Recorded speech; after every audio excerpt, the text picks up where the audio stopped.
25 degrees right here in the nation's capital. Good morning and welcome to Sunrise Daily, this very last edition for the year 2024. What a year we've had.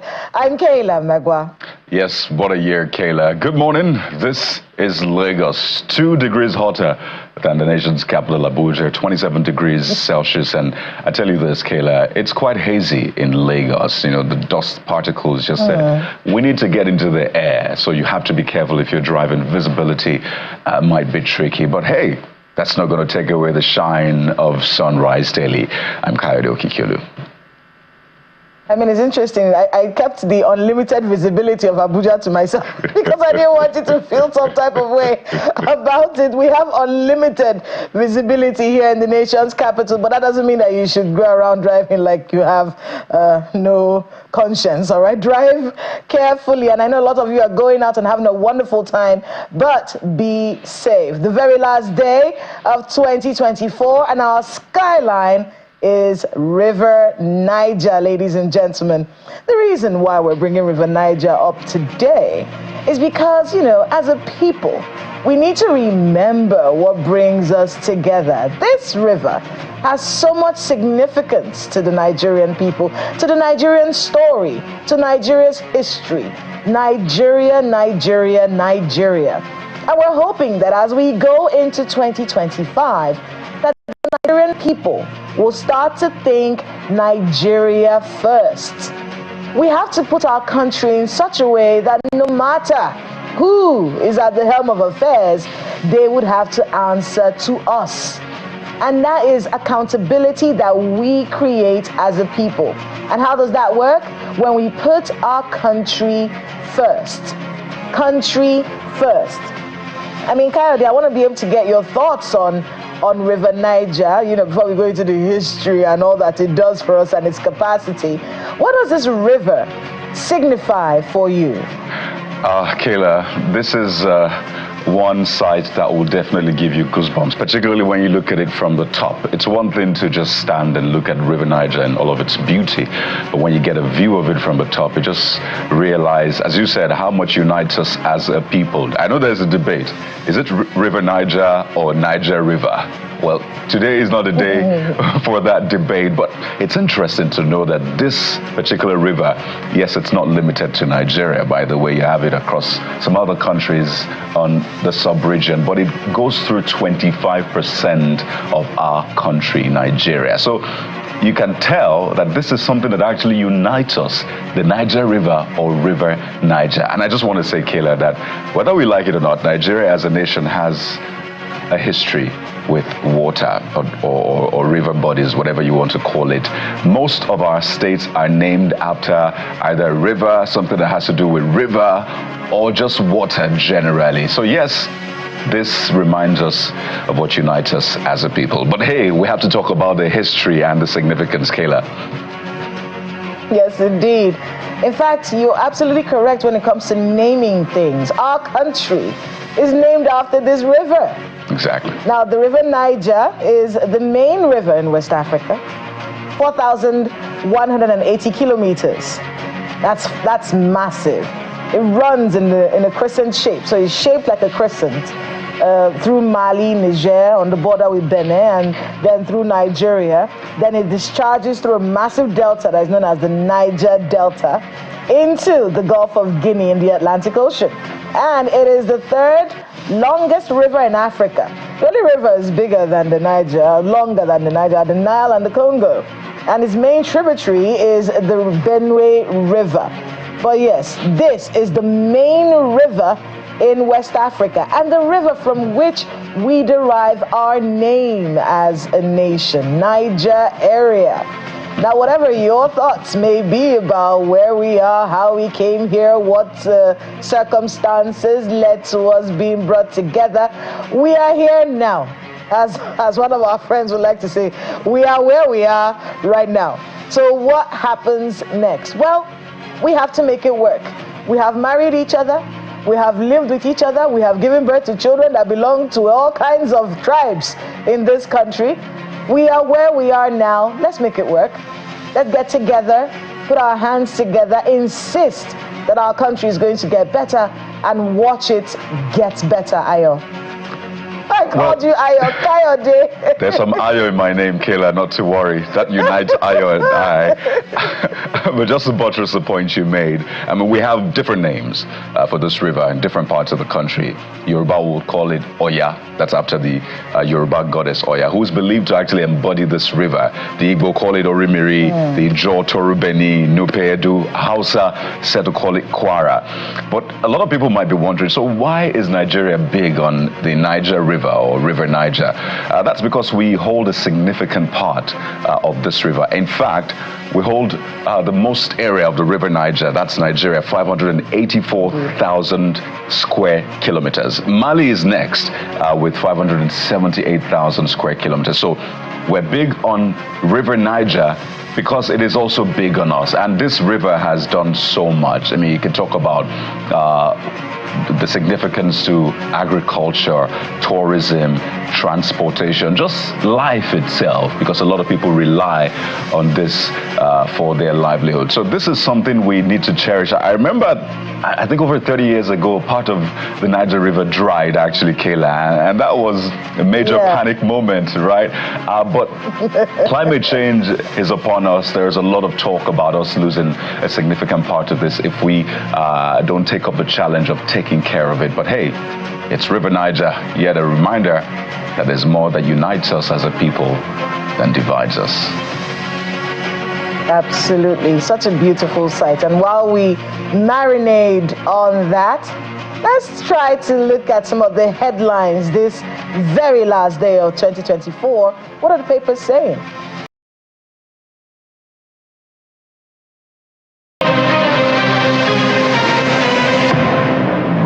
Warri Refinery is in the news this morning, and for good reason too. Let's begin with the Blueprint newspaper. Warri Refinery reopening is real. Plant running, Kyari tells Nigerians. It's a remarkable way to end year 2024, says elated Tinubu. Newpeng hails restreaming. CNDP tasks NNPCL on transparent oil sales. Story is on page 16. Nigerian Tribune, Warri Refinery revs back to life. Tinubu comments NNPCL. The story is on page 11. This Nigeria, Warri Refinery comes alive to ease worries over petroleum products.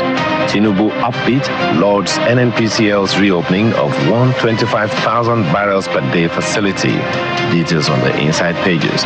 The Daily Times newspaper has the same story. Warri Refinery returns, produces 125,000 barrels of oil per day. Details on the front page, and it continues on the inside pages of the paper.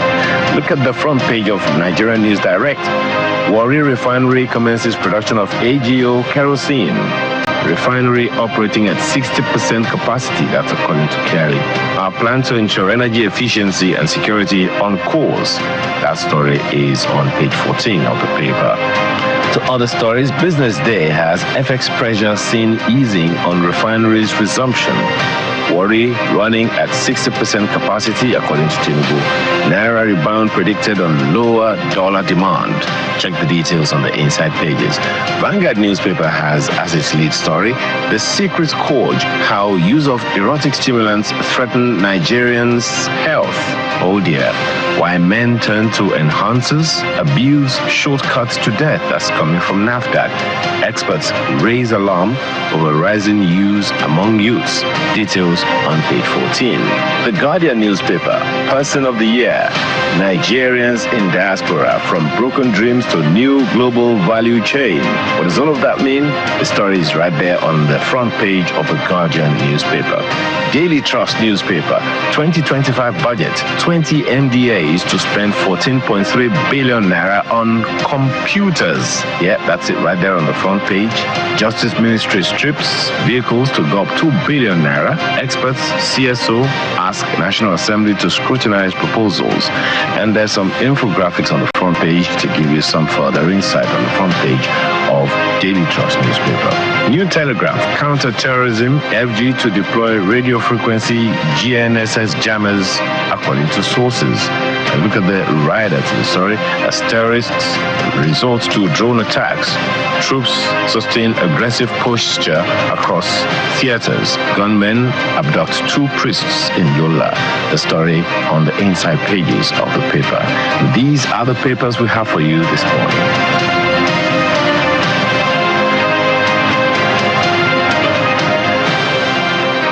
Well, there you have it.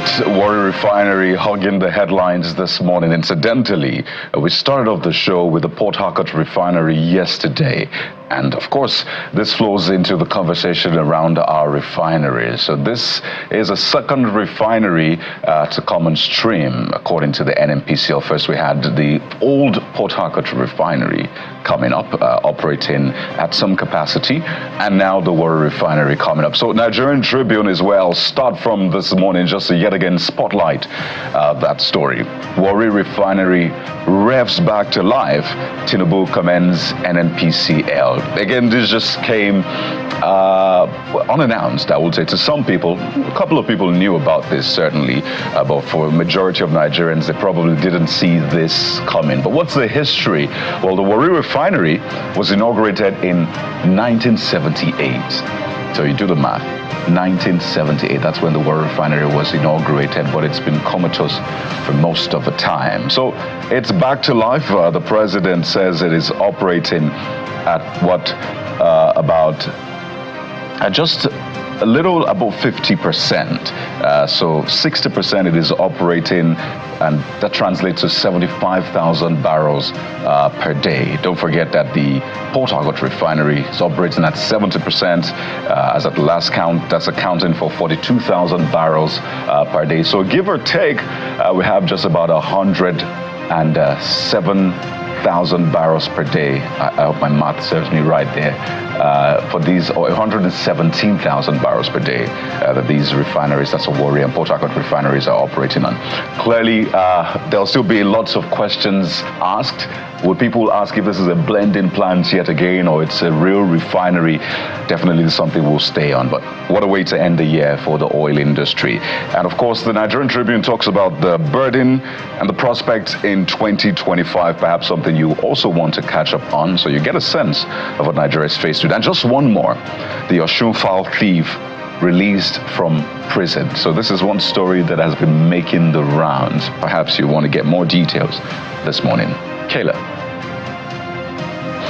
Indeed, congratulations to all of us. That's such a lovely end of the year present that they gave us there. The opening of the Warri Refinery, of course, is going to have its ups and downs. But, you know, like we said yesterday, we're talking about the Port Harcourt Refinery. Flood us with so much information that we are bored. Okay, don't hoard the information and then leave speculations to continue permeating around, and then you now start to react to the speculations. No. Flood us with information about how the Warri Refinery is working. We're at 60%. Oh, we've moved to 61. We're now at 62. Disturb us. Disturb us with the information about how that refinery is working, so we can all we either get tired of, you know how we are as Nigerians, we either get tired of you, we just feel like, well, at least they're talking to us, you know, and then you can get to work and do what it is that you need to do. That is for the Warri Refinery. But I'm going to take a look at the Vanguard newspaper today.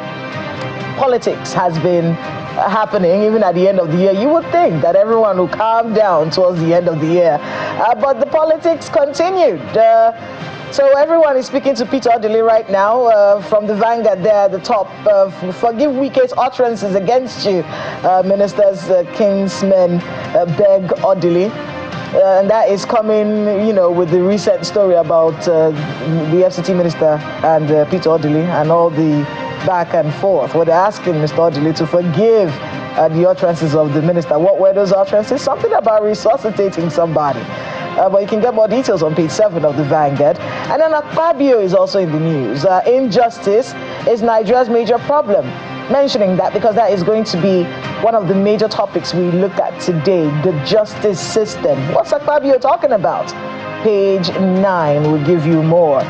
And then this one is a small advice to the men in our country, to the men that we love in our country. Please take a copy of the Vanguard newspaper this morning And if you are one of those who patronize these drugs, maybe try to understand what you're putting into your body. The gains that you hope to achieve from taking these stimulants, is it equal to the problems that could arise from you taking them? Is that a worthy balance?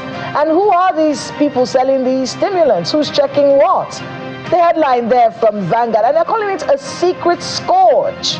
How the use of erotic stimulants is threatening the health of Nigerians. Page 14 and 15 of the Vanguard are carrying it today. And they're talking about the reasons why people try to use these enhancers. And then, of course, we're seeing from NAFDAC, the abuse is a shortcut to death. Death, pleasure, death, pleasure. Maybe weigh it out in your mind. And then experts are raising alarm over the rising use among youth. This has now become a health issue, one that NAFDAC has to speak up against, one that we have to start thinking about as people. All right, so check your children's drawers. I know we like to give children their privacy now, but if you have young boys in the house, start to check around, see what's going on with them. And for the people who patronize these things, I mean, it's crazy. You can't go anywhere without someone trying to sell you some enhancer to give your husband, you know. So imagine how they're marketing it all over the place. So please be a little bit more mindful, be a little bit more careful, and read up on this story, pages 14 and 15 of the Vanguard newspaper. It may be something people giggle at, but now it's gotten to where it's a crisis, where NAFDAC has to weigh in. So please, get a copy of the Vanguard and read up on that story, understand what's going on, and keep yourself healthy. Well, those are the headlines this morning. We'll go on a short break. When we come back, our conversation on the justice system will begin. Stay with us.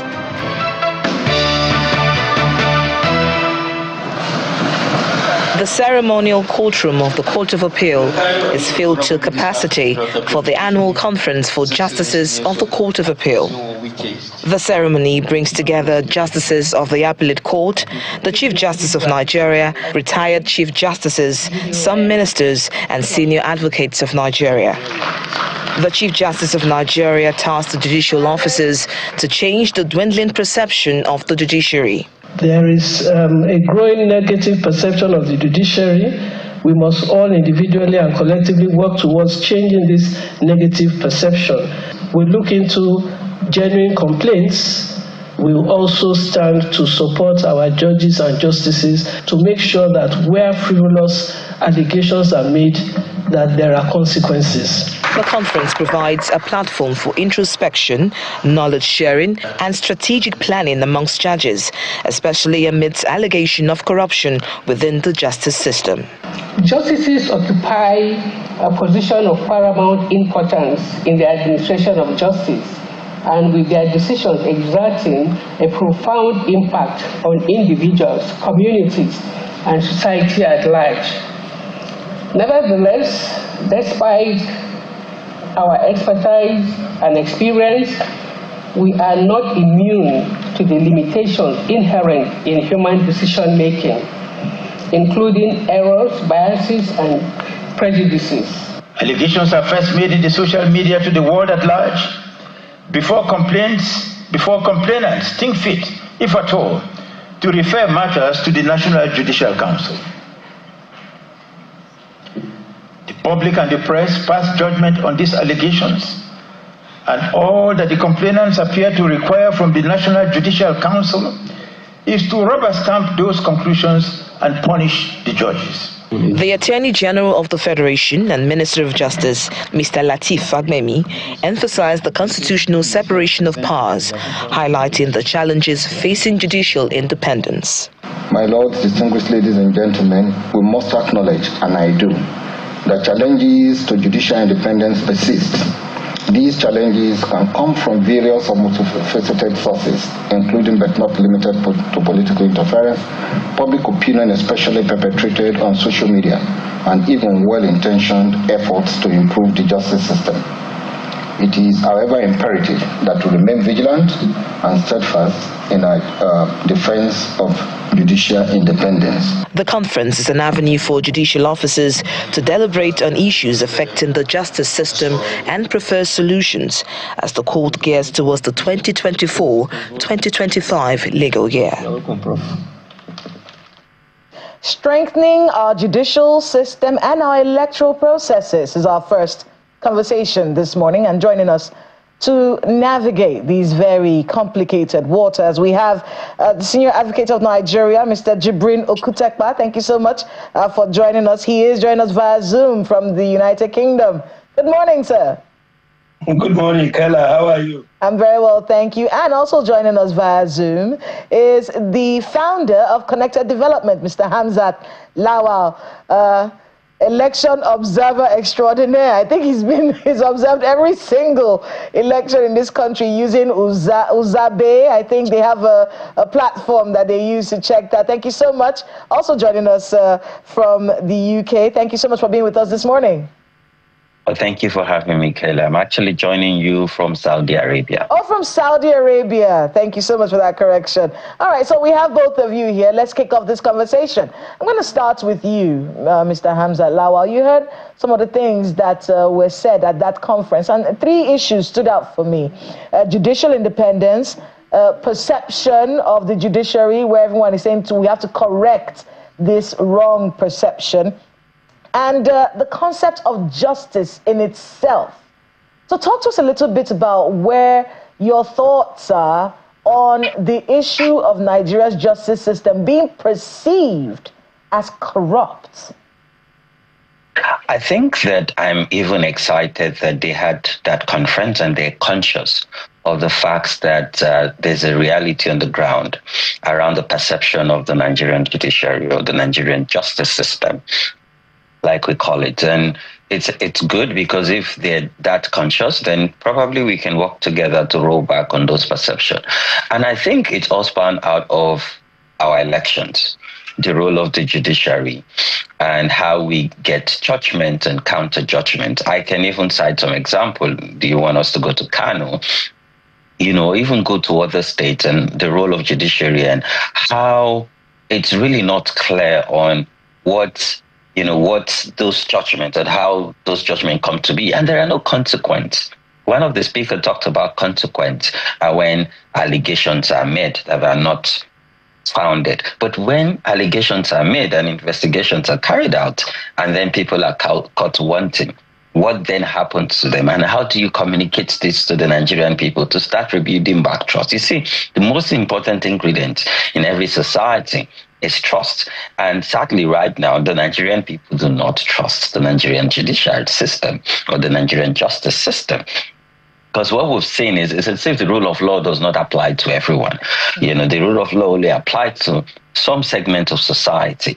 And this does not speak well to the kind of country that we want to build, or the kind of country where we want people to be proud of, where Nigerians will be more patriotic to support their government. And most of the time when we even talk about government, people forget that the judiciary is an arm of government, probably one of the most important arm of government, because for justice to be served, the judiciary have a key role to play.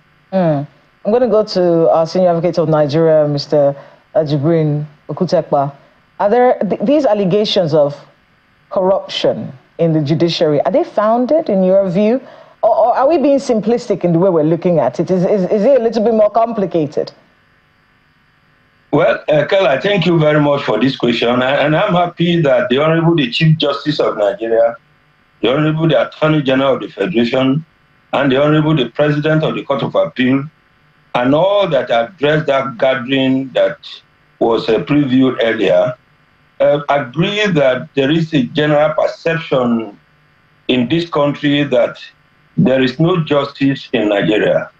And then I think that that perception is rooted in the principles of law, that when right-thinking members of the society go away thinking that a judice has been compromised, then justice is thereby murdered. And I think that we all know the problems we have in this country, and our problem is the problem that was rightly identified, one of which is the lack of independence of the judiciary. And when we talk about independence of the judiciary, it's a multifaceted concept. Independent in terms of appointments, independence in terms of finance, independence in terms of execution of even the capital project of the judiciary, independence of the character of the judex to say no to even interference from political actors. And I'm happy that politicians have as their attribute partiality, while judex, judicial officers, have as their attribute impartiality. And so it is therefore, in my view, rightly thought out by the lawmaker that since politicians can do whatever they want to do and follow whatever processes they needed to follow, men and women that have been trained in the act of impartiality to be given responsibility to adjudicate over both political and other matters that has to do with the existential being of Nigerian nation.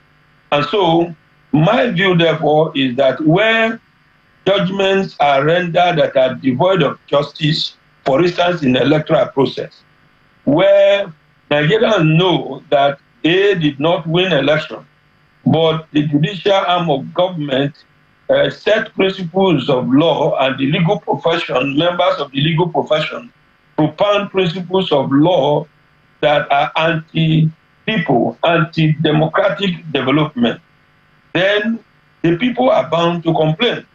For instance, we all know that our electoral processes in this country, people who snatch ballot paper, people who stuff electoral materials, people who didn't qualify to be in office, when a matter comes to court and the principles of laws are propounded that put roadblock to the efficacy and efficiency of adjudication of this electoral justice, in a manner that we now pursue what looks like technical justice at the expense of substantial justice, and we fail to take into account the complaints of the generality of the people who matter. We fail to take into account that in a democratic system, sovereignty belongs to the people. And then whatever the politicians do on the field of electoral victory, it does not matter to the judicial arm of government. Then people are bound to complain. So I am happy that we have identified the problem. And I think that the problem is in us, ability to change and turn over a new leaf as we enter in 2025. Because we know that what goes on in our society are contrary to the tenet of purity of justice. I want to be able to talk about that because that's something I've heard you say before. Your push for substantial justice rather than the technical justice that we get in courts. Could you expatiate on that a little bit and how that can help our judicial system to be more trustworthy, at least in the mind of the Nigerian person? Let me speak from the point of view of electoral justice. Now, when petitions are filed in court, the judiciary themselves have said in the past that what is in issue is not only the rights of the parties before the court, but the rights of the people as to who govern, who represent them. And you know that in democracy, sovereignty belongs to the people. In other words, the peoples are the ones that employed the political leaders to represent them. Where therefore a political leader forces himself on the people, and the judiciary that has been given the responsibility to determine electoral disputes, not only in favor of the parties before it, but in favor of the constituency that political leaders represent, must be alive to its responsibility and give justice in the case that meets the justice of the matter. When judgment is rendered, for instance, there's this principle of law now that says that if you are filing an election petition, you must front load the witness statement of a supreme witness. Subpoena is an order of court. And you issue a subpoena on an unwilling person to appear to give vital evidence before the court. And so, if we now begin to insist that you are filing petition, and the petition must be accompanied by written statement of a witness you have no control over, then we have unwittingly put a roadblock to justice. Secondly, it is the principle of law that no matter how evidence comes before the court, once it is relevant, it supports fact pleaded, it's to be used. But today, we have also now put a roadblock to attainment of justice by saying that if evidence which is material and vital is not accompanied with the petition and file, even if it is clear for the blind to see and the deaf to hear, the court will close its eye to it. So there are many principles of law that the judges have propounded that have put roadblocks on the way of justice in electoral jurisprudence. And until we tinker with these principles of law, we are likely to witness more electoral rascality, imposition of candidates, and so on and so forth. So why should we allow somebody who was not elected by the people to be the governor, the councillor, the chief executive of any state? So we need to begin to think about Nigeria. And I said before that the survival of democracy in Nigeria is in the hands of the legal profession. And when I talk about the legal profession, I mean the bar and the bench. We must search our soul, must search our conscience, and give justice that will enhance democratic development, not the one that's notified in the manner that we're currently doing. I'm going to get to Hamza in a bit, but before I move to Hamza, I want to get your thoughts on a few of the things that we've noted today. One of them is that the perception of the judiciary is that it's not there to can't deliver justice in this country. Many people don't trust it. Also noted is the fact that there could be corruption going on here. I want to talk about the issue of independence. In your view, as senior advocate of Nigeria, is our judiciary, the bar and the bench, are they independent of influence from the executive, maybe? I will not be able to say that we are independent. It would profound respect. There are so many variables. A lot of variables have contributed to the non-independence of the judiciary and even the legal profession. Because, like my Lord, the Honorable the Chief Justice of Nigeria has said, and like Hamza rightly noted, now, if there is a petition that is merit-based, what are the consequences that are visited on the judges and lawyers that file those processes, that bring the legal profession and the judiciary into total obliquity and total disrepute and ridicule? And so we must first and foremost begin to revisit our punishment system. What's the basis of retiring a judicial officer who is found wanting to have done one thing or the other? Why are lawyers who file down outright frivolous processes not made example of? Why are lawyers? So there are so many variables that when you go into practical reality, that gives anxious moment to the general public. And I'm happy that their lordships are also taking judicial notice of the point that the general public, who are the consumer of justice, are not happy with the way and manner justice is dispensed. Because when the executive is found to engage in what I call executive terrorism on the judicial arm of government, thinking that they are doing them favor, you are buying a car that judges are entitled to, and you are calling press and everyone to advertise and inviting them to come and take these cars. For me, that's demeaning, because the legal profession, the judicial arm of government, is the only arm of government with defined qualification. Why should we be ridiculed? And so it is for us now to reject the ridicule. And I'm happy that the amendment done to the Constitution has given the judiciary their independence. Let the judiciary find a way and means of undertaking both their recurrent and capital projects. Let nobody appear to be more Catholic than the Pope and thinking that they are doing the judiciary favor. So from there the perception comes. We must tinker with our recruitment process also, because if a judge who lacks strength of character is put on the bench, possibility is that he dances to the tune of those who aided and abetted his recruitment to the bench. And so we must go back to those good olden days where our recruitment are merit-based. People who are of showing character should even be in the legal profession. Because if a lawyer has the propensity to approach the judex for judicial favor, then if he becomes a judge, he's expected to expected such kind of a thing to be extended to him. After all, it is in our best interest for our judiciary to be independent in terms of finance, in terms of recruitment, in terms of discipline, and in all areas, because nobody can do it better for us than ourselves. I'm going to go to you, Hamza. You've heard everything Mr. Okusekpa had to say, and it paints a very bleak picture. It's not very encouraging, you know, when we hear these things. And he brought up the good old days. You couldn't find a judge. Where will you see? Where will you see a judge in Nigeria? Where would you find them?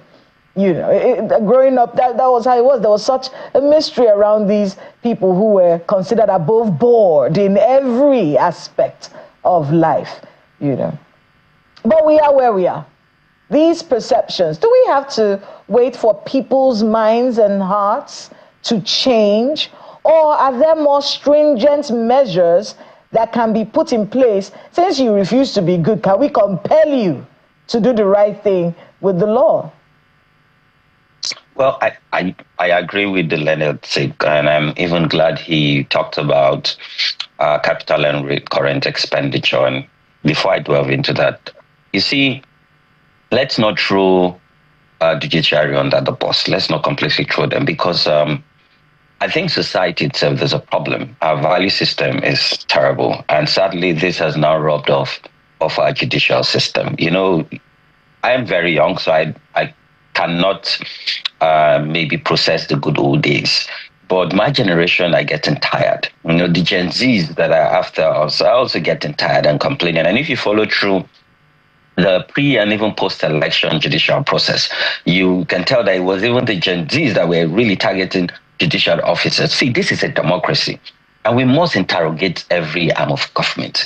And see, what is happening is very dangerous, because you see, if an executive can budget for judiciary and then, like the Leonard Silk said, and bring cameras to then give them handouts, like I'll call it, it means that the National Assembly can also wake up one day and say, you know what, let's, become Father Christmas to the judiciary. And this is unacceptable, Judicial officers are people that we should hold to high esteem in society.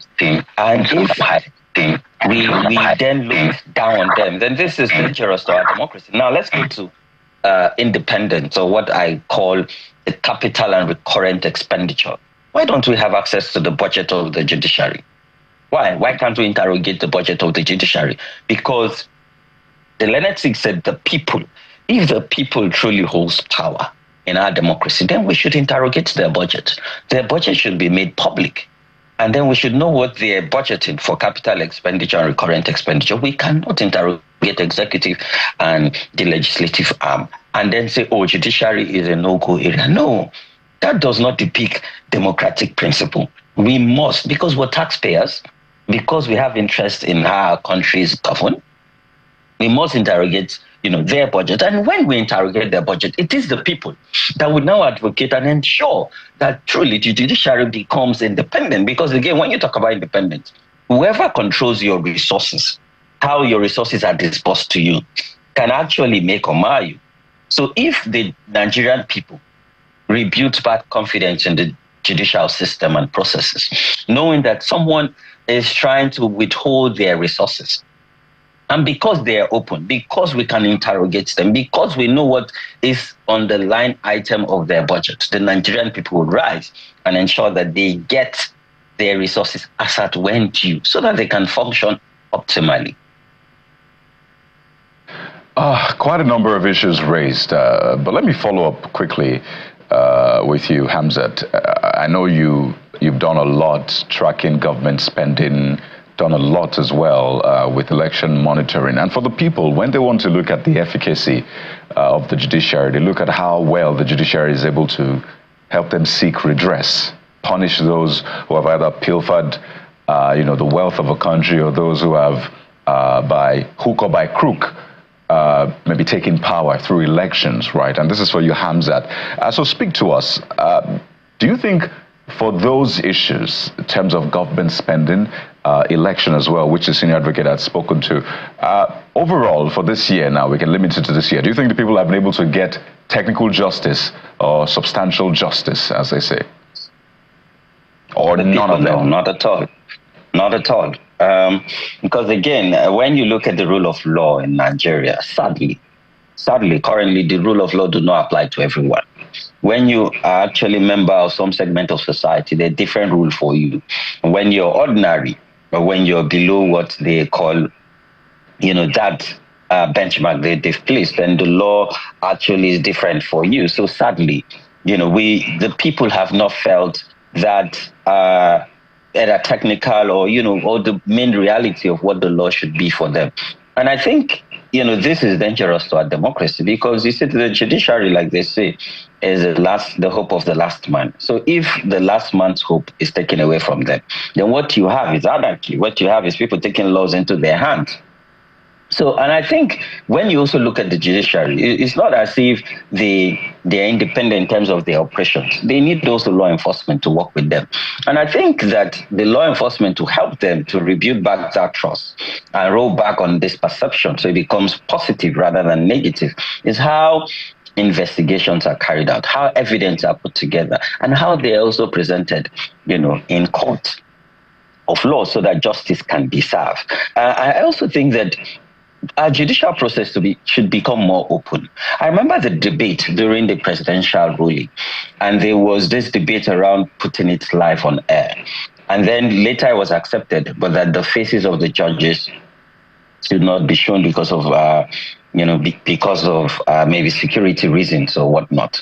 But I think this should not be the case. I think the people who hold the lives of nation, people who determine the trajectory of nation, should be shown to the Nigerian people. Because what this also do is it erodes the fact that judiciary is some area that nobody should watch. No, this is a democracy. Every single area can be interrogated. People should know who is helping shape what becomes of our democracy, the kind of actions, the kind of judgment that are being rolled out in our courts.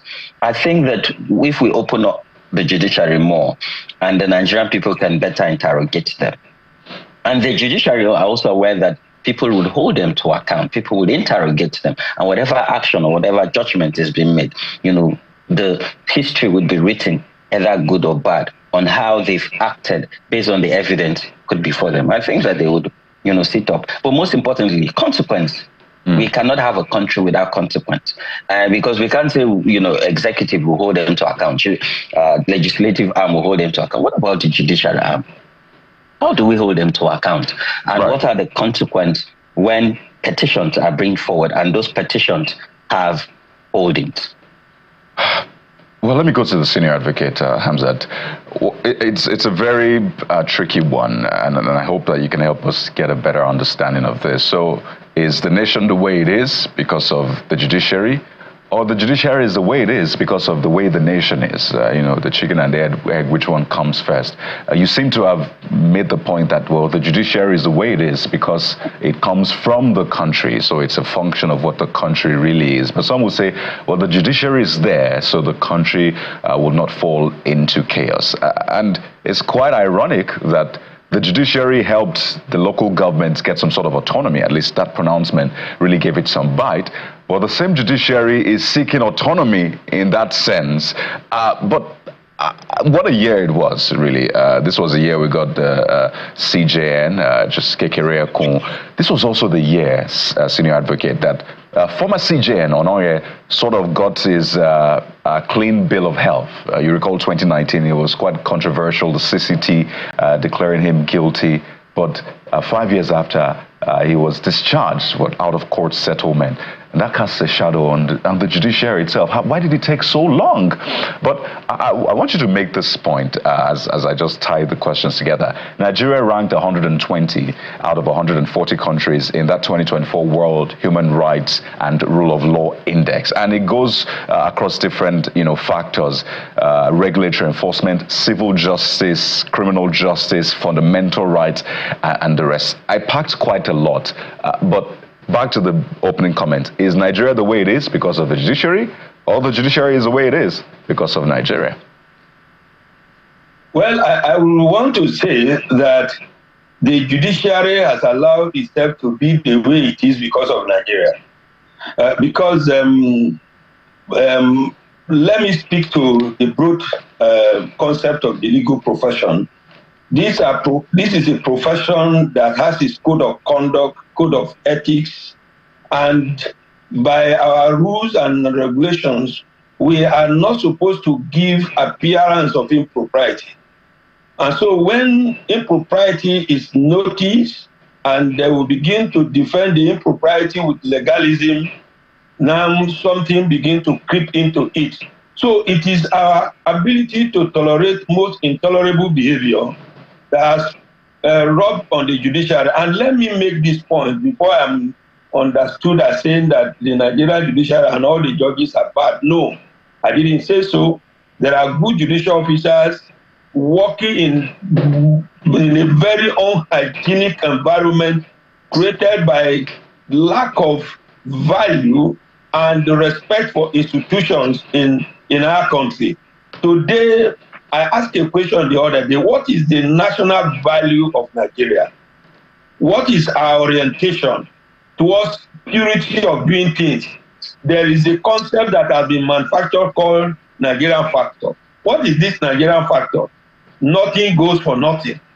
And so should we in the legal profession who have the code of conduct and as minister, as representative of God on earth, begin to accommodate impurity in an otherwise pure system that has been devised by God for us to represent on the planet Earth. So I come back to us. We must choose to be either the light that we are supposed to be or join the darkness that the society has already inflicted on the judicial system.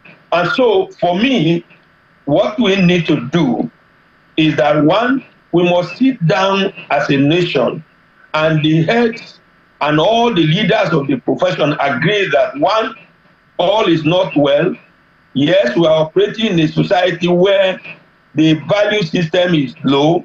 We must make the difference and not defiling ourselves with the pollution in the unhygienic political system. And I think it is my Lord, late Justice Nikki Toby, that warned that judges and perhaps legal practitioners who are not politicians must maintain far distance from politics before the system is rubbish. And today, it is profound respect.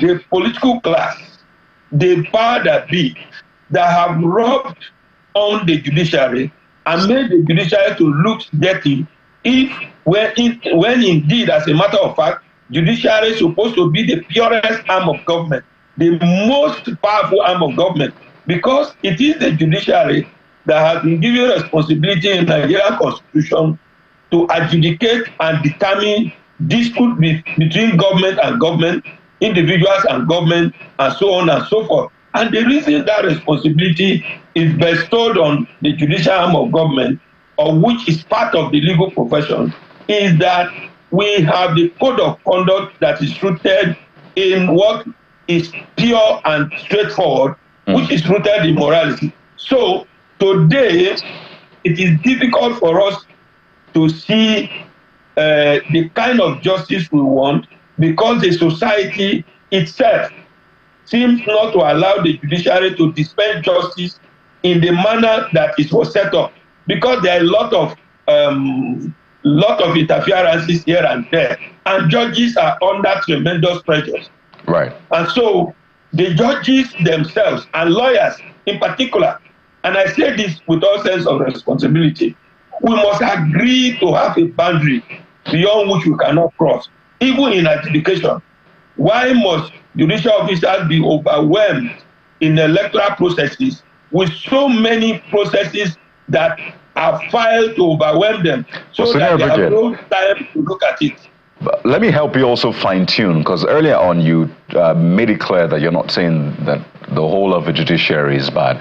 So let me say that it's not the whole of the society also that is infringing on the conduct of the judiciary. It's a select few. So if you mention elections, for example, who are the ones that go to court after elections? Most times the politicians who have the wherewithal, right, who are rich, and of course with the help of legal practitioners as well. So maybe this is the year we begin to diagnose and pinpoint. So rather than say the society, you say these are the people, and it's important to mention them. And that takes me to the point as we begin to wind down. I remember in that package, just before we came to you, I think one of the justices was saying that the judiciary is actually not immune to the frailties of the human nature, frailties such as error, biases, and prejudices. But you've said that the judiciary is expected to be above board. In a world of darkness, the judiciary should be the torchbearer, should shine the light. So as it is right now, is our judiciary able to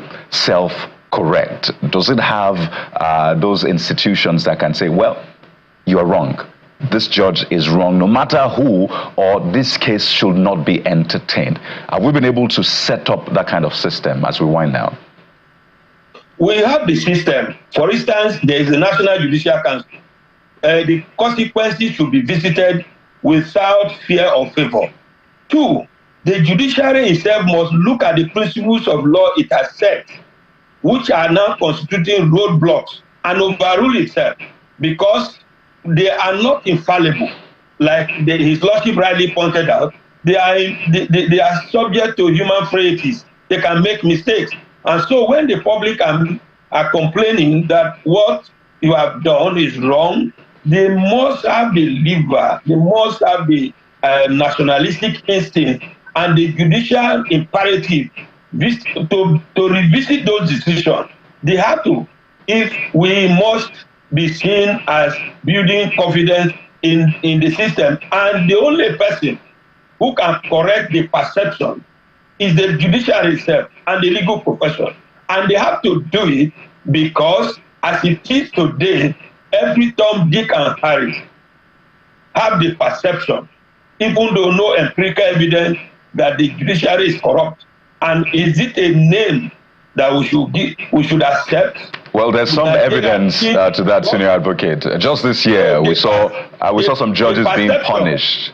So definitely not the whole of the judiciary, but we've seen those instances. And in fact, we've seen the ICPs, for example, doing the survey, and the judiciary ranks top in terms of those who collect kickbacks and the rest. So there's some evidence, but certainly not the whole of the judiciary, just to buttress that point. No, the point I'm making is that why is this perception so rampant now? Right. We need to ask ourselves, because where judiciary appears to give the judicial legitimacy to a process that appears to the general public that are not legitimate, the general public are bound to complain.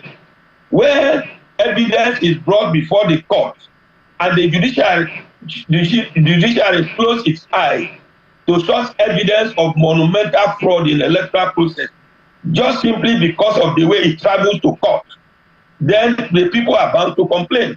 Because we have in our electoral law that no one person to vote more than twice. Where you bring card reader or the beaver's machine that shows overvoting, but you say the card beavers machine produced in the court was produced by a person who didn't have a witness statement or note, but the evidence is clearly showing overvoting, and you rubber stamp a man who come to the power through overvoting, then you have destroyed the beauty of democracy. All right, well, I mean, I want to be able to trust the judicial system. Every Nigerian wants to be able to trust the judicial system, and this perception that it is the weakest link in the dispensation of justice and in our democracy, that perception really does have to change, and I think that's something all of us will be looking forward to. But I want to thank both of you for being here with us. Mr. Jibrin Okutekwa joining us via Zoom from the UK. Thank you so much for your insights this morning. Thank you, Kela, and God bless Nigeria, God bless the Channels TV, and God bless the judicial system in Nigeria. Thank you very much. And of course, Mr. Hamzat Lawal, joining us from Saudi Arabia, the founder of Connected Development. Thank you again for being with us on the program. Well, thank you, Kela, and let people or politicians stop saying go to court. It sends a wrong signal. Sends a wrong signal right there. Thank you both. Well, we do have to go on a break for business. Business Morning on Sunrise Daily. And when we come back, more conversations as we move into 2025. Please stay with us.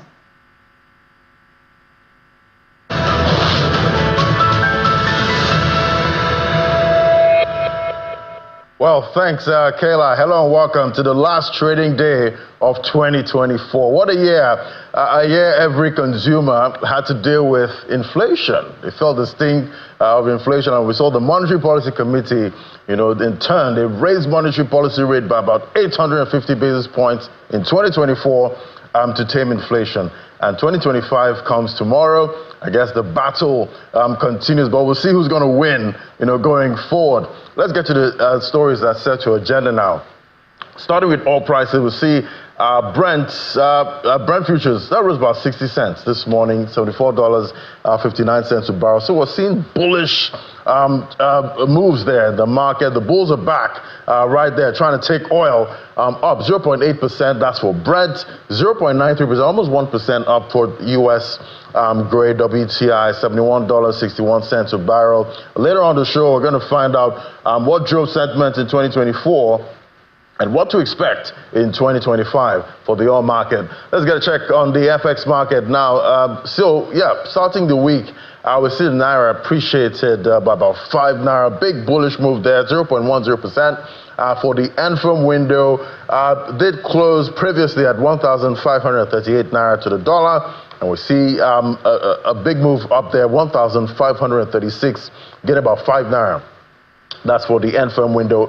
For NAFEX, 0.32%, up 1,544 Naira to the dollar. That was the close. So we're seeing the Naira strengthening for this. Let's see if that continues for the last trading day of 2024, which is today. Maybe we'll see a monster rally that takes us sub 1.5. Maybe. We'll definitely see. But we see it's still budget season here, and Governor Siminalayi Fubara was presented the 2025 budget proposal of 1.1 trillion naira to the Victor Okojumbo-led Rivers State House of Assembly.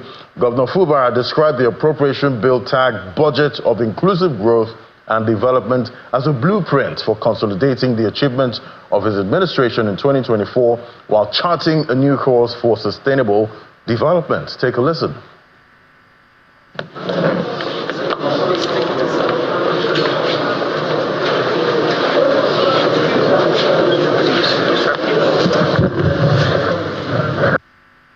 Today, we are presenting a budget that would empower us to consolidate the past gain, stimulate further investment into our economy, and take our dear state to the next level of economic growth, social progress, and shared prosperity.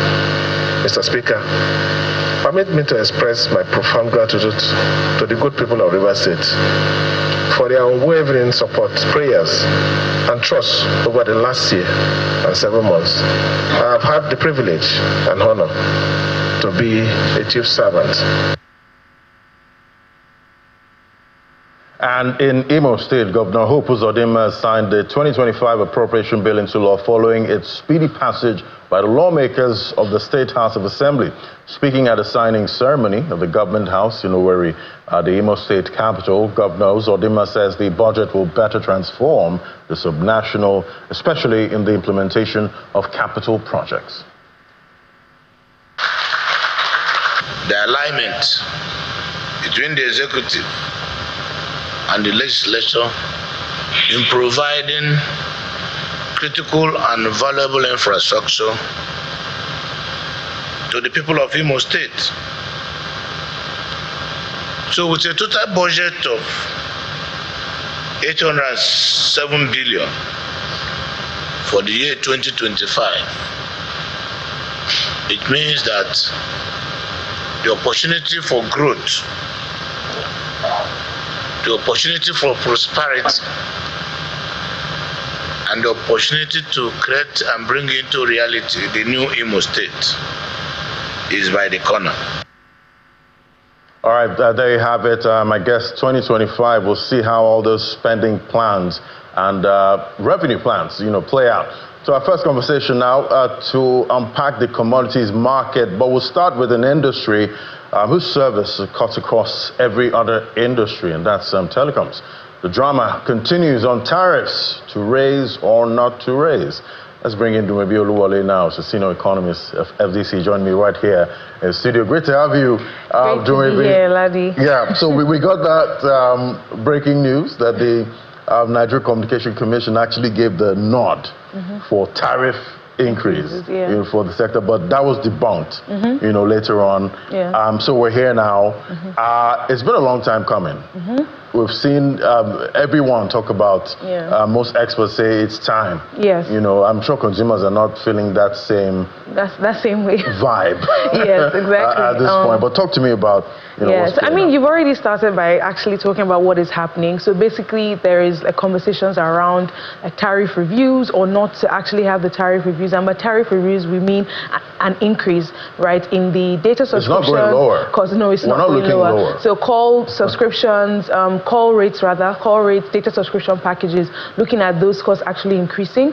And the reason why this is happening, because we do have the telecom stakeholders, that's the Association of Licensed Telcos Operators in Nigeria. We also have the MNOs, Mobile Network Operators of Nigeria, talking about the fact that they need to ensure that their costs are reflective, and that their prices are reflective of the costs that they're significantly incurring.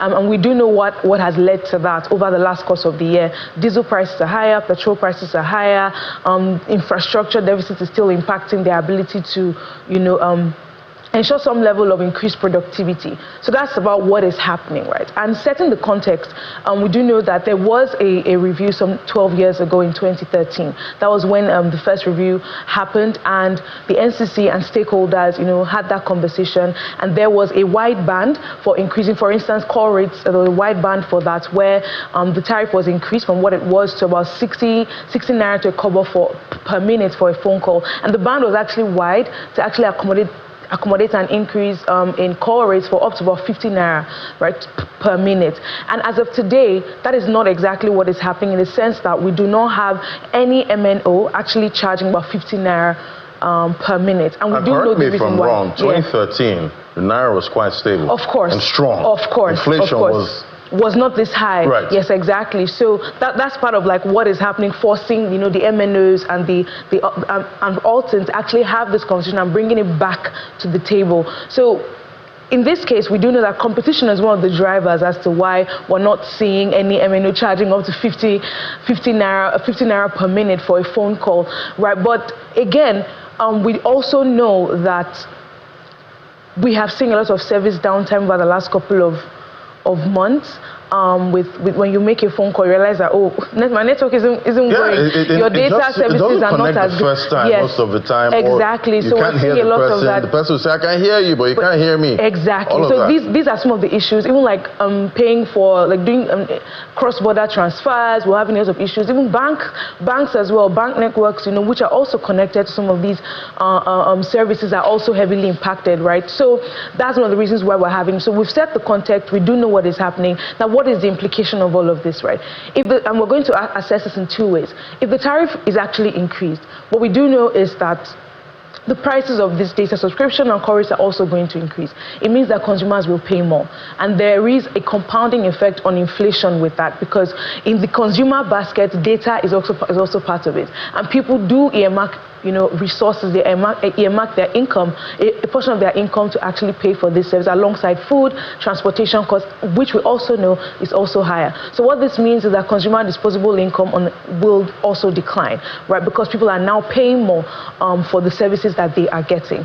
It also means that there will be a compounding impact on inflation rate in Nigeria, which is already at 35%, approximately 35%. And but again, when we look at it from the lens of productivity, what it also means is that subsequently we should expect to see an increase in. We should expect to see better service, right, from this network provider. We should expect that. It means that when you make a phone call, you should not have to say, oh, hello, I can't hear you, things like that.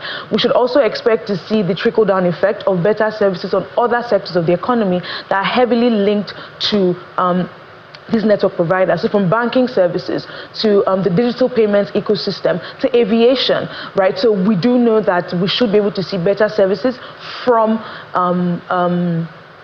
all these other linked sectors to telcos. Well, I guess there's tariff increase and there's tariff increase. Exactly. So that's where we're going to in terms of like how this should now be implemented. So, but the other part of the implication where I was talking about is if it is not implemented, right? We do know that these conversations, this policy ambiguity, this back and forth will continue happening. And what that does for investors, that there's some level of decline in investor confidence towards the telco sector, which is extremely important right now when we're looking at technology implications, we're looking at all of that. And if all of this continues, it's not exactly a positive light for investors, which we do need to come into the sector and also come into Nigeria generally, because investors don't look at the economy in isolation. They do believe that if this is happening in one sector, and we've seen this in the oil and gas sector, we've seen the downstream oil and gas, we do expect that it will happen to other sectors, and we will be forced to keep approaching investment in the economy with a wait-and-see lens,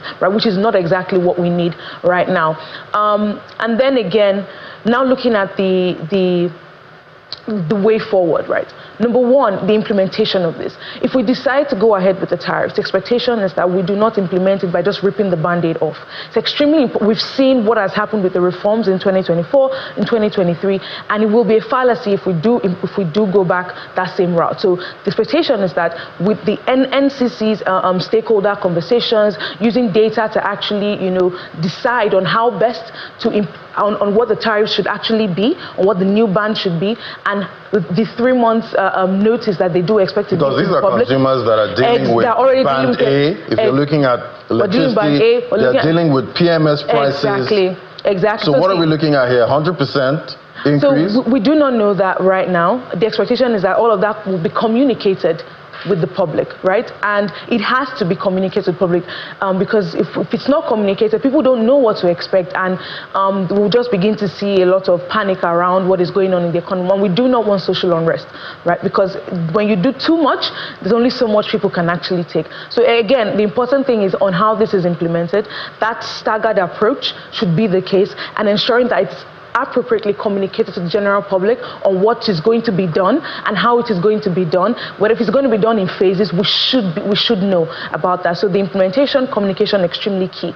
Policy ambiguity as well is one thing that I do expect that policymakers in this regard completely start taking care of and ensuring that they no longer happen. And the reason is because, again, like I mentioned, the implication of that on investor confidence.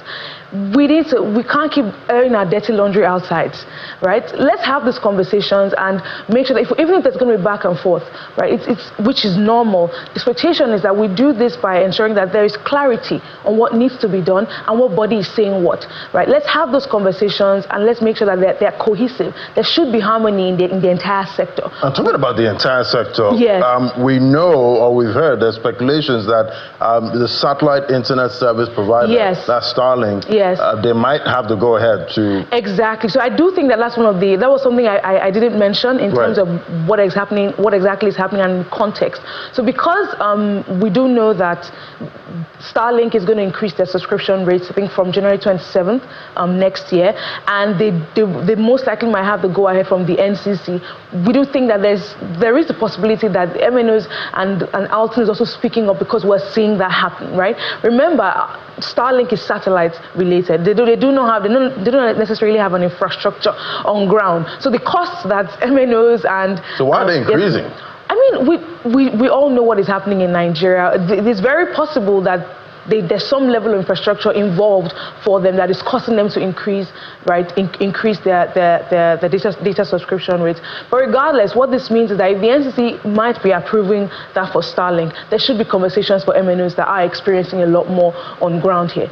You know, so from how much their taxes are increasing to the cost of operations, right? So their prices need to reflect that. So, and my stance is this: if we're going to increase these tariffs, it's okay if we do them, to be very honest, because we do want to ensure that productivity is the lens at which we're looking at the economy in the long run or in the medium term.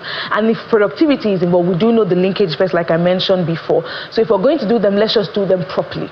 So that's what right, because at the end of the day, we have to consider, you know, the consumers. Of course. Also, we're trying to get more people into, you know, using these services. Yes. We don't want to kick them out. Exactly. And I think I just want to mention that just from looking at this, you see that they have lost a lot, right, cumulatively over the last couple of years. And remember that telecoms right now is one of the major drivers of GDP growth in Nigeria. Even looking at the latest GDP numbers, we do see that they contributed a lot more to GDP, telecoms and the financial services sector. And imagine a linkage sector like financial services, which is also dependent on telecoms. Right. If telecoms is losing, it means that financial services might also lose. So and it's a situation where if they go down, a lot of other sectors will also go down, and so there's a huge implication on GDP growth. And that's why I mentioned that productivity is the lens that we should be looking at the economy through, because that will determine the kind of approach we take to ensuring that companies are actually producing as much and their services are better, and then we also use that lens to determine the policies that we create for them. All right, let's pivot now. You know, talking about going down, we know commodity prices did rise before Christmas. What are we seeing now? I mean, we're still seeing that mixed trend.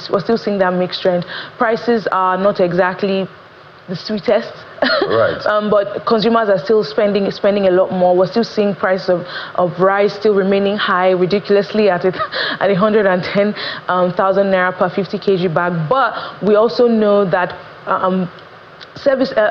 retailers are also resizing these bags. So we have 25 kg, we have the 5 kg now. We're also seeing 1 kg, so that people are able to... Next thing, sachets. So people are able to actually, you know, buy these commodities. We're also seeing that the tomato prices are high, pepper is actually down, and that's, remember, the seasonality is also impacting some of these commodities, seasonality. So we're looking at planting season for some commodities, which is this Q4. We do expect that going into by March next year, where we're seeing like harvest season, we might see an increase in some of these commodities that should probably bring down prices. So there should be a cooling in January. Yeah, we should see some cooling, but then that cooling will also be because of slow demand. Right. Remember, people are not consuming as much, and there's a lot of there's a little bit of consumer resistance happening here. So with that in play, coinciding with the possible increase of some of these commodities due to the harvest season, right, we do expect that prices might come down. Because remember, we're coming from a period where there was still some flooding in some of the key producing states late this year, and that would still keep having an impact on commodity prices. I think the key thing here to really watch out for would be government interventions towards food production in Nigeria, ensuring that some of these recurrent issues like flooding are significantly addressed, insecurity as well. I know this is almost sounding like what we've been hearing like since God knows when, but the reason why we're talking about this a lot more is because we are deciding we've embarked on reforms, and there's only a lot more that the people can take, right? And we need to do more to ensure that food inflation specifically, which is the biggest driver of inflation in Nigeria today, is significantly declined. And increasing interest rates won't solve that for us. It's ensuring that the infrastructure, ensuring that we're reducing post-harvest losses, logistics costs are significantly reduced, and that's talking about now the train connectivity that the government has been talking about, ensuring that these things are actually working to make sure that food prices go down. And if food prices begin to go down, we'll definitely see. And interestingly, there are drums of optimism out there for 2025. Yes, I just hope we've learned our lessons from 2024. And make sure they don't repeat themselves. Into the new year. Thank you so much, Dumebi. Always great having your perspective. Thank you so much for having me. All righty, there. We'll take a break now. When we come back, we'll get a review for the fixed income market. That's in a moment. Please stay with us.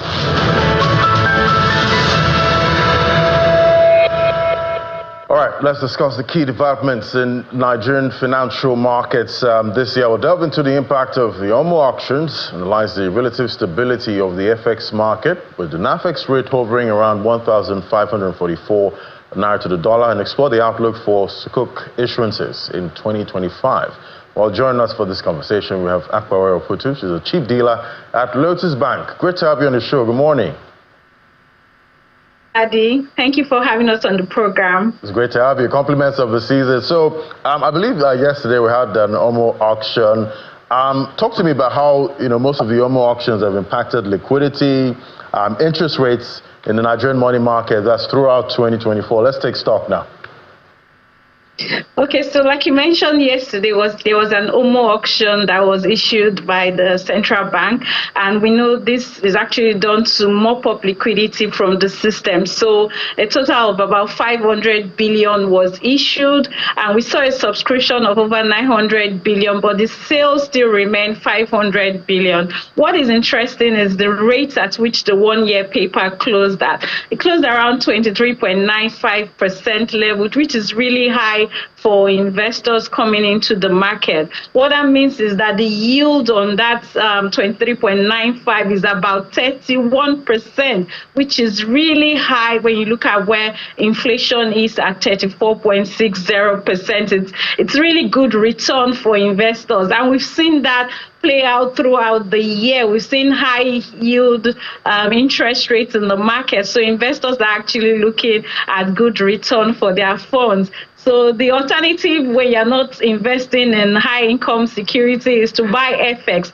And like you mentioned, the NAFEX rate is hovering around 1,544 naira to the dollar, which is actually stable compared to where we've been coming into the year. So we've actually seen good rates in the fixed income market trading this period. Right. So I guess investors almost beat inflation in 2024. That's in the market. Yes. So like I mentioned, the yield is quite high. It's around 31%, which is very good. And you had one presenter, one guy who was on the program earlier, saying that banks or investors were getting good returns from their investors. And this is actually making people shy from going into the agricultural sector to invest in the real economy. Because if you can actually get 31% yield from your investment, is actually safe for you to put your funds in fixed income securities, and which the banks are actually doing, and investors are actually pricing their deposits towards this yield. How do you expect the CBN will utilize OMO auctions in 2025, given the current economic outlook, and inflation trends? Okay, so like we know, OMO auctions are actually used to manage liquidity in the system. So it's going to be a function of liquidity that comes into the market. Coming into the first quarter of 2025, we know that the NTB, about 5.1 trillion, is expected to mature in the first quarter of 2025. We will see the funds actually being rolled over like they've done. We've seen the budget for 2025 about 4.9 trillion. trillion, which is way above what we came into 2024 with. The capital expenditure for the federal government is about 14.7 trillion, which is a lot. So we would actually see a lot of auctions in the market because there's going to be huge borrowing, huge demands, and we will see this rate hover around this above 20% levels. Like I said, it's good return for investors. The central bank is going to continue to try to conduct more auction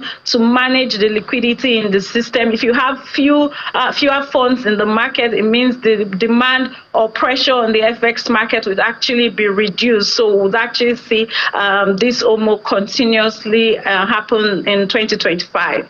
All right, you did mention the FX market earlier. We've seen, stability for the NAFEX rate around about 1,544, and today is the last trading day of 2024. What opportunities are you seeing, in this market, going into 2025?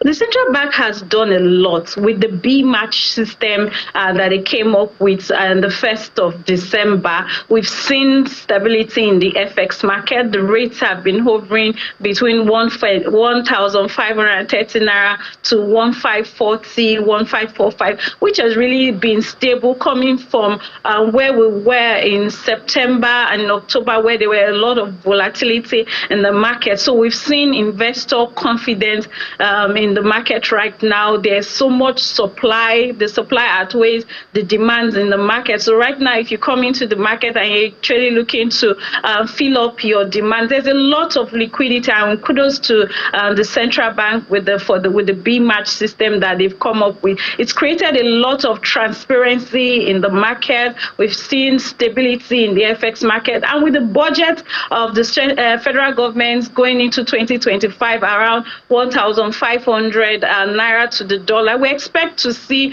this come into reality because we are very close to that mark right now. And the central bank has consistently come into the market as a player to see that we meet customers' demands at every point in time. So it's actually a reality for the market. We'll continue to see the rates appreciate coming into 2025. We hope that 1,500 naira to the dollar is realistic, and I'm hoping that we'll get there. Yeah, hopefully sub 1.5 today. I'll definitely be looking forward to that. But, given the government's borrowing needs, we've seen the budget for 2025. How likely are we to see Sukuk issuances in 2025?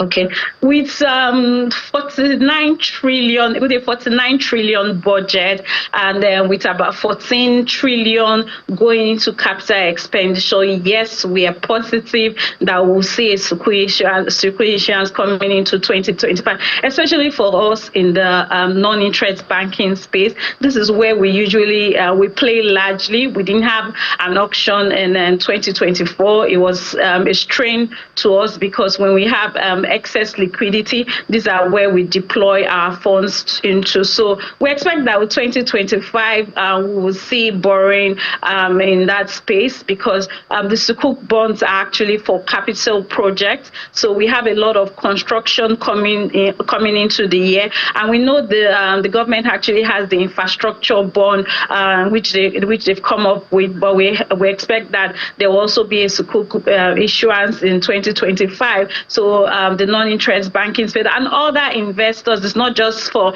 non-interest bank, even the conventional banks, they actually play in those space. So we expect that in 2025 there will be an issuance. Last auction, which was in 2023, was over 350 billion. So I'm expecting trillions on the Sukuk issuance coming into 2025. And with the expectations of trillions, what are the potential benefits and challenges of increased Sukuk issuance for the Nigerian capital market?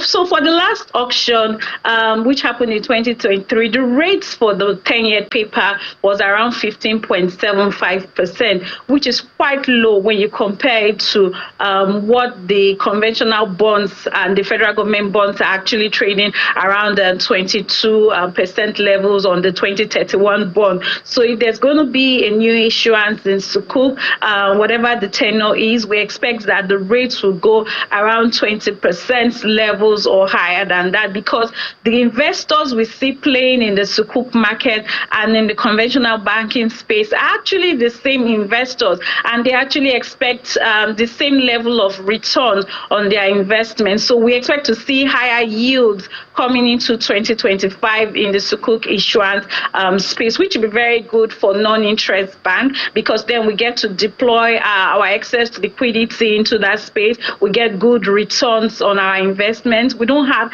a lot of opportunities of placing funds, our excess in the interbank market. So holding these securities and investing in real capital projects is actually good for us and the economy at large. Right. Thank you so much. That was Akpare Oputu, Chief Dealer at Lotus Bank. Thank you for sharing 2024 with us, and I'll see you in 2025. Thank you, Ladi. All right, that's the show today. Markets are open right now, but it's going to be a thin trading, and we'll tell you what's happening. That's 1 p.m. on Business Incorporated for the closing gong. That's the last trade of 2024. That's it from me on Business Morning. I'm Ladi Williams. I hand things over to the Sunrise Daily team.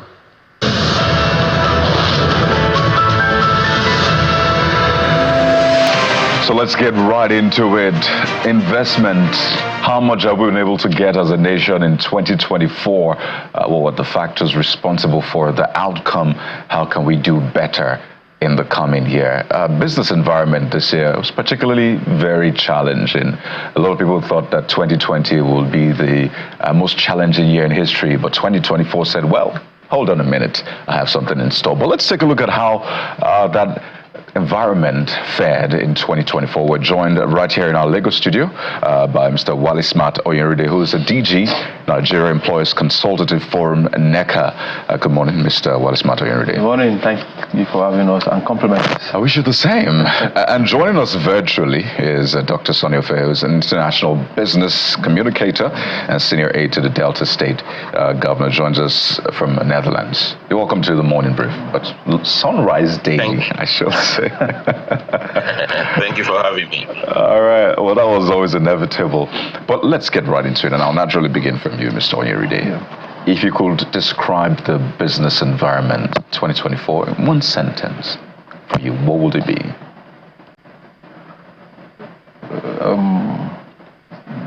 Mixed fortunes. Basically, it's a ball of mixed fortunes.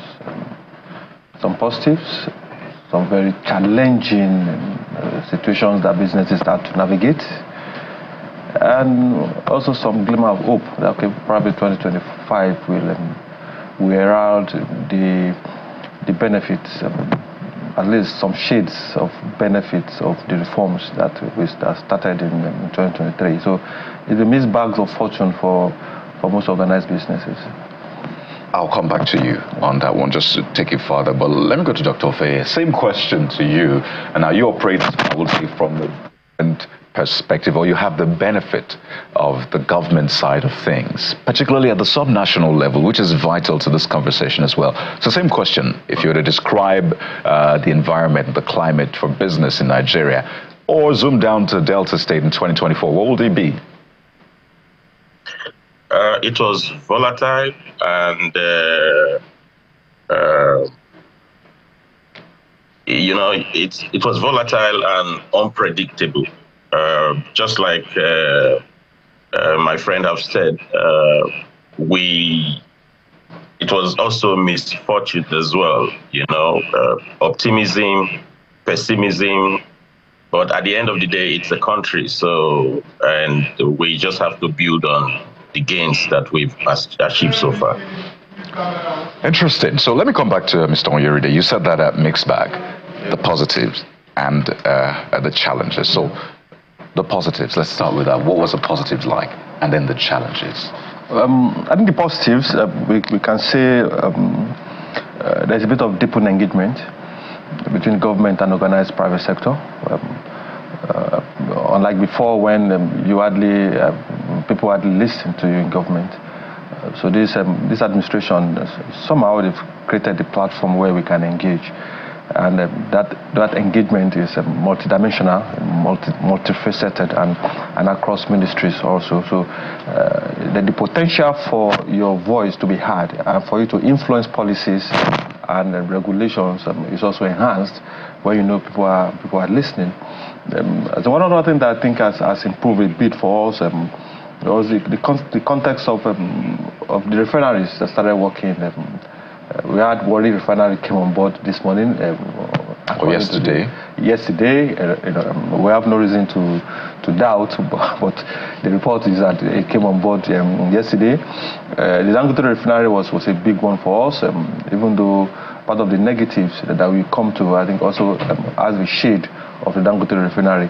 And the Port Harcourt Refinery also came on board, which we believe strongly that those three combined might also affect or reduce the pressure of forex, since the potential or the possibility of importing fuel will also reduce. Pardon me to butt in there, because you mentioned the Warri Refinery, and I think it would be remiss if we don't bring in Dr. Faye on this one. So quickly on that point, is that part of because you said that this year has been a year of volatility, unpredictability for you, mixed bag essentially. So the Warri Refinery coming on stream quickly, is that a positive?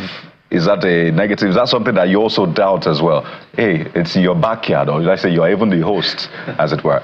No, we've always been advocating for the functioning of all our refineries in order to meet our domestic fuel consumption and also strengthen our devalued currency, because like the other my friend just said, it will reduce the pressure on our foreign exchange. So coming in from the Warri Aziz at this time, it's very significant because His Excellency the Governor has been very much focused on infrastructure. There is an ongoing project now within those Warri Aziz to expand the road to create flyovers. This will help immensely in easing logistic challenge that we face. So it is coming at the right time, and the government of Delta State is very much positioned to support that. And of course, it will increase job opportunity, to create job opportunities and engage most of our young population that are jobless at the moment. So, but I think for me, it is time for us to even look beyond the oil and gas sector and start to look at how we can tap into other potential mineral resources and agricultural potential that we have in Nigeria as a country. So the emphasis on oil and gas is being overflogged, even though it is part of what will help grow our GDP.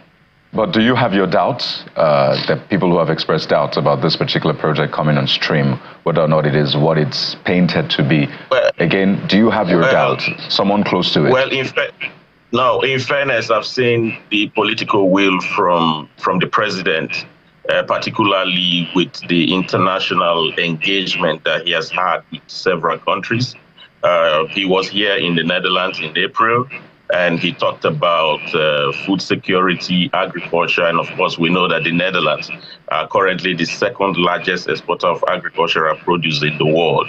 You know, in 2021 alone, they made a whopping $108 billion from just the agro sector. So I think that there is a lot we can gain from that sector. So looking back as to whether I am optimistic or not, we just have to remain optimistic and see this process go through in a way that until we begin to see the doubts openly, I am optimistic at this stage. Okay, so let me come back to Mr. Onyeride. I just wanted to get the benefit of proximity which he has for Delta State. Right. Now, this conversation is really about you know, the business climate, how well we're able to attract investment. I know there's always a lot of talk about, you know, capital importation, but there's also the capital resident at home to how well it is faring, because people would look at the ones who are resident and say, are you doing well? Is this a good time for me to come or not, depending on your risk appetite? Absolutely. He mentioned something interesting, the president's trip. The president has been all about, you know, marketing Nigeria, at least from what we hear. This year alone, he has been to 18 countries so far. Last year was 17. Right, so put it together, the president's trips are near 40 trips since he became president. And he's able to say he's been marketing Nigeria to the people. But you operate here. Yeah, absolutely. This year saw some exits. And I think these are part of the mixed bag you talked about. So let's talk about the other side. It's good to be heard. Whether or not they listen and implement, that's another thing. But let's talk about the pitfalls, some of the challenges now. Well, some of the challenges, energy costs remain a big issue for businesses. We had expected that you allow businesses to breathe before you add more burdens, but the sharp and astronomical increase in cost of power, electricity, because most businesses hardly you hardly find them in band C or band D areas. Most of them are in band A areas. So that shuts up significantly the cost of doing business, and the consumer will always suffer for it, whether we like it or not. So energy cost was a big issue. The regulatory environment wasn't as expected. While serious effort was made by PEBEC, by some ministries to handle regulatory issues, but the regulatory issue still remains. As we are dealing with it at the national level, you have subnationals also come with very stringent regulations that sometimes you wonder if it is not a deliberate attempt to sabotage the overall or the aching objective of growing this economy. I'd like to get an instance of some of these, the policy environments that you talk about. Is there an instance that comes? Let me give you two instances that came to mind readily. Regulators, from our perspective, is supposed to enhance businesses, to enable businesses. While you have one or two businesses that might fall short of regulation, the idea really and the idea of penalties is not really to kill the business, but to penalties we believe should be corrective in nature, and the regulators helping those businesses that are falling short to align back to regulation. But what we have seen is basically regulators focusing more on penalties, focusing more on how much they can get as revenue for penalties without considering the consequential effect. We have many issues this year, unfortunately. We have the FCCPC, whose rule is contradicting some other regulatory agencies. But they did to protect the consumers. Yeah, they are there to protect the consumers, absolutely. There's nothing wrong in protecting consumers. In fact, we preach responsible enterprises. But when the rule of FCCPC, just as an instance, not picking out FCCPC, is now contradicting the rule of another agency like SON. So a business received clearance or has gotten clearance or approval from SON to go ahead with this, and then FCCPC comes or another agency comes and says, look, the approval you've gotten from SON is not apply to us. You still have to get a duplicated or similar approval from us. It puts the business in the middle. And at the subnationals, a typical example that we are trying to resolve currently is the Lagos Water Regulatory Commission, which speaks directly into the heart of the issue of FDI. There was companies should pay for water abstraction, which is quite contentious in the first place because we believe it's the responsibility of government to provide water. But I think that that part is about you have a limit, right, which you're meant to take. And I think that the contention was some of these companies were taken beyond what they should have taken. Their abstraction was measured, because there's so many issues beyond this. Now, if they are taking beyond what they are supposed to take, there should be a verifiable measurement to say empirical data, right? Empirical data. And now, if they are infractions, I think there are more ingenious, innovative ways of calling them to order than threatening or going public with a ceiling order, because the world is a global place now. So if I'm an investor planning to come to Nigeria, and I woke up one morning to hear that some global brands have been sealed up by a regulator, what does that communicate to me actually?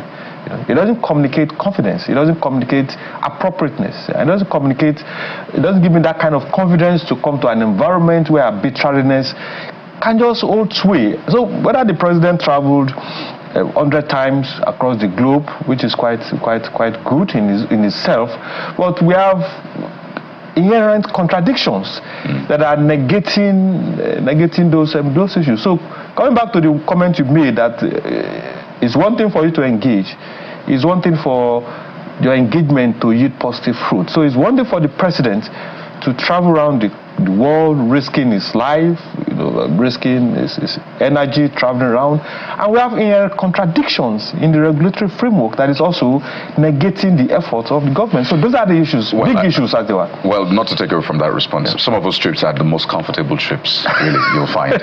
So I wouldn't know about that. No, just to say, I mean, if you're traveling the presidential jets, you know how comfortable that can be. And of course, there's a protection around. But the point is taken. I haven't gone in one. Okay. But the point is, I'll join you.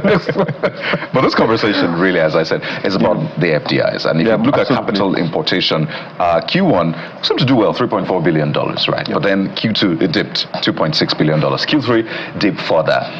And then subnationals, you find out that just about 5 or 6 subnationals were able to attract capital importation. And MBS said as much. But let's go over to Abuja. My colleague Kayla has some more questions for you. Kayla, over to you now. Indeed, that question about subnationals, I think you took the words out of my mouth right there. Looking at FDI from the state levels, I mean, looking at the figures, and I'm going to pose this question to Mr. Ofehe, Mr. Sonny Ofehe. In the second quarter, and I need you to listen and maybe corroborate this if you have a different point of view, you can also express that. Apparently, in the second quarter of 2024, foreign direct investment in Nigeria was as its lowest ever, the lowest ever recorded in Nigeria, according to the MBS, $29.83 million. And that, according to this report, was a 65.33 drop from the same period in 2023. Now, we've heard, at least in the course of today's conversation, some of the issues that could have caused this. I want to be able to get your thoughts on the state budget, from, let's say, Delta State, for instance, and maybe all the other state budgets that you've heard. Are these budgets positioned to make sure we don't have a repeat of this in 2025? Well, I cannot speak for other states, but I can speak for Delta states. The current administration is very much focused on improving those statistics that you've just mentioned in terms of capital importation into the country and into the states.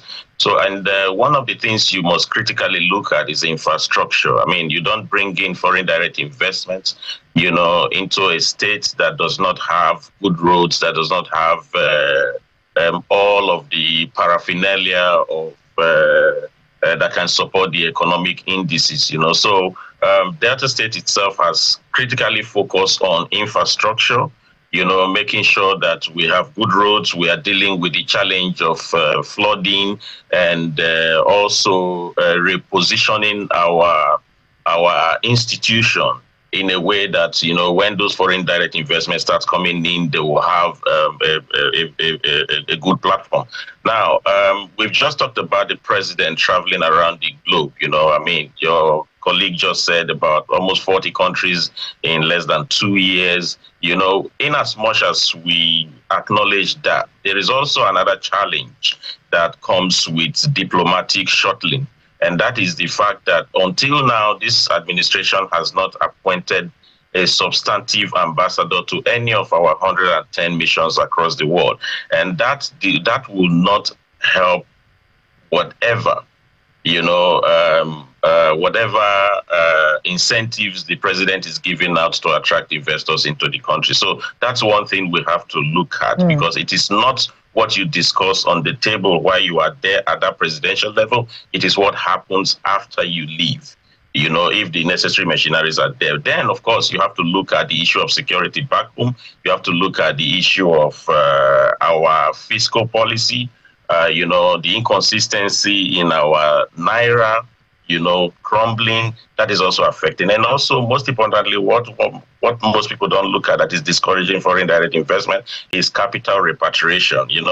If you bring in, if any foreign company comes into your country and they make profit, they want to have an easy way of repatriating those funds to their home country. That is also a challenge. So what Delta State has done through this administration is to ensure that there is no borrowing, is to ensure that all of these logistic challenges, infrastructural advancements are put in place, because there are currently ongoing talks in other parts of the world, and the interest is there for people, for companies to come into the state. So we're looking at changing that statistics in the coming year. So, like I said, first you have to prepare, and then when those things come, all of the challenges would have been dealt with. This is where we stand now currently. But like you said, it is a shame that Nigeria, being we have everything to attract investments. We have the natural resources, we have the human capital development, and we have the it's cheap labor, and most of these multinational companies are actually shifting towards areas where they can maximize profit, and Nigeria offered that on a and of course, not just, record shows that by 2030, the youth population will hit 2 billion, and Nigeria is enjoying a chunk part of that population, and not just youth population, but intellectually sound youth population, which can be used to drive our economy to the promised land. Mr. Yerinde, I wanted you to get your thoughts on where our subnationals are when it comes to attracting foreign direct investment, especially in the states across the country, knowing the indices on ground and what many states are having to deal with at this particular point in time. We've listened to a lot of them release budgets. I want you to juxtapose that with the budget of the country, which many people have said is actually less. If we look at it in terms of its dollar value, looking back at 2023, seeing that it's less than what we had in 2023. Now, if we're trying to build this market, trying to increase FDIs, what do you think states can be doing? And also get your thoughts. I'm packing in a lot, as Kayode would say. Also thinking about the fact that you have a new minister of trade and investment. In what areas can she be helping these bottlenecks that I've heard you talk about since we had you on this program? Removing those bottlenecks so that we can attract more FDI. And then what states can be doing to increase FDI, looking at the budgets that they've released and the budget that our country has released. Thank you for those questions. I think first, it's quite unfortunate that the states are not living up to expectation, at least the expectation of those outside the state, considering the potential that the first speaker mentioned, the huge potential to attract forex and FDI into this country. And breaking it down to the basics, so that we don't speak above the head of our listeners. I think for you to attract FDI, according to the World Bank Ease of Doing Business Index, there are some basic things that you just have to put in place. And I mentioned one or two of them. Your regulatory and legislative environment must be friendly to attract investment. Paying taxes is part of the index that the World Bank mentioned. You're paying taxes, is it easy? Is it effective? How many taxes are you paying? Thank God the Tayo Daily Presidential Committee is addressing the issue of multiplicity of taxes, protecting investors. Are your laws sufficient enough to protect investors? How are you able to improve investors' confidence? Because those are key parameters. If you don't address all those, we can travel the whole world looking for foreign direct investment. If we don't deal with those contradictions, most likely those things will not happen. Now, what can the minister do, the new minister for industry and investment? We must commend that the human's job she did when she was at PEBEC, because there was a deep engagement with the private sector to address some of these regulatory bottlenecks. Now being the minister, I think she has more powers to do quite a lot. And beyond her, I think she also needs more collaboration, interministerial collaboration. Because if you want to address the key issues, power is part of the key issues. Power is beyond her ministry. She has to liaise with the Minister for Power to deal with those issues. Security is part of the issues. She has to liaise with the Minister for Defense or Chief of Army Staff to address those issues. So a deep and well-coordinated interministerial engagement around government will also help in dealing with these issues. Whether the FDI will come or not, I think those parameters that we mentioned, we just have to deal with them and deal with them carefully. And lastly for me is this, if I'm an investor, just putting myself in the shoes of an average global investor, I probably will not go to Nigeria Investment Promotion Council to ask for, I might sample their opinion to know what exactly is the climate like. I might go to the ministries to ask, okay, what are the issues? What support can you give me? But the most credible testimonial I will get is from a local business operator that is facing the challenges on a daily basis. Is probably the first person I will ask, can I bring my hard-earned forex to Nigeria to invest? It's testimony of how good or how difficult it is to operate will influence my coming or not coming. So let's get a testimony. Are you breathing? How well are you breathing if you are, as businesses? We are hanging there. Open the pipe, the oxygen pipe that the government is opening up. They open it more quickly. So that what is that oxygen pipe quickly? What is that one thing that you expect government? Address the monetary policy issues that we have. Forex is a big issue for businesses. Some level of inconsistency in policy. We have the forex forward policy that we are currently engaging the CBN. Address the regulatory, the contradictions in regulatory environment. Those will create more relief for organized businesses. So interest rates and those other things. But quickly, I need to take Dr. Ofe's final thoughts on this. We have about less than 30 seconds to close. Delta is one of those states that did not receive any foreign investments between Q2 2023 and Q2 2024, amongst other states. If you were to say in 30 seconds, what is the outlook for the coming year? Well, FDI stimulates growth and increases development, and Delta State, for instance, is working very hard to improve those records that you've just mentioned. It's unfortunate that we have it like that. We have the potential to be one of the largest economies in sub-Saharan Africa, even as a state. So, and we're tapping into that potential very seriously. And I look forward to a promise in 2025 that those records through the NBS will definitely change. So there is hope in the horizon, because the people are going to start feeling the impact of the current infrastructural development that is massively taking place in all nooks and crannies of the states currently. All right, Dr. Sonny Ofe, Executive Assistant to Delta State Governor on External Relations and Diaspora Affairs, thank you so much for your time, as well as Mr. Wale Smato-Yoride, DG NECA. Thank you, and wish you 2025 where you breathe very well. Thank you very much. Okay, we've come to the end of today's show. I know we have some feedback from our audience. Is it something we can take before we run, Kayla? I think they say we can take the one from Tom. Let me see what Tom is saying. Tom Egbele, thank you for your message. He says, we talk FDIs day in, day out, but the impact of their presence is not felt. Why is it so?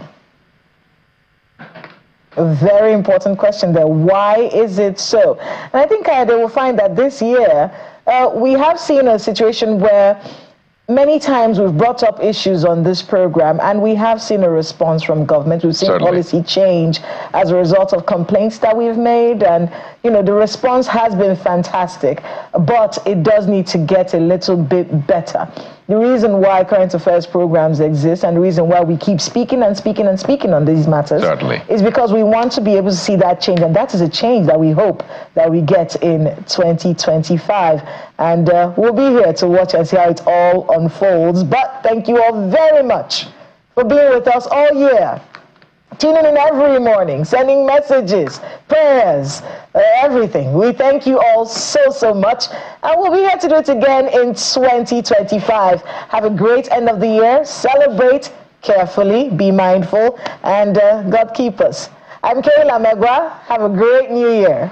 And I'm Kaido Kikilu. Thank you for watching. See you in 2025. Goodbye.